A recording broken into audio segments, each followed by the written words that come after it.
குழந்தையின்மைக்கான காரணங்கள் என்ன? வாலிப பருவத்தில் பெண்கள் மாதவிடாய் ரெகுலராக வரணும். இப்போ மேஜர் ஆகிட்டாங்கன்னா, வாலிப பிள்ளையாக இருந்தாங்கன்னா ரெகுலராக வரணும்.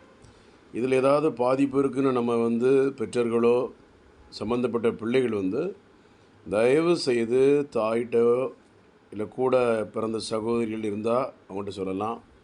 இல்லை பாட்டி இருந்தால் பாட்டிகிட்ட சொல்லிடணும்.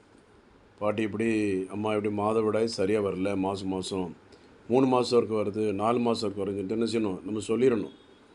ஏன்னா இந்த சம்மந்தப்பட்ட பிரச்சனைகளை நம்ம மறைச்சிட்டோம்னா அது பின்னால் எதிர்காலத்தில் நமக்கு குழந்தையின்மை பிரச்சனையை சில நேரங்களில் ஏற்படுத்திடும். ரத்தத்தில் ஹார்மோன் பாதிப்பு இருந்தால் கூட பிரச்சனை வரலாம். FSH, prolactin, progesterone, estradiol, antisperm antibody, thyroid hormone பாதிப்பு, பிசிஓடி, கர்ப்பப்பை இது மாதிரி ஆர்கனில் உள்ள பாதிப்பினாலையும் ரத்தத்தில் உள்ள பாதிப்பினால கூட பெண்களுக்கு குழந்தையின்மை பிரச்சனை, இந்த மாதவிடாய் பிரச்சனைகள் வரும். அதற்கு தீர்வு இருக்குது ஆன்டி சித்தாவில். கவலைப்படாதீங்க. Doctor Johnson, Chennai, Kodambakkam. நன்றி.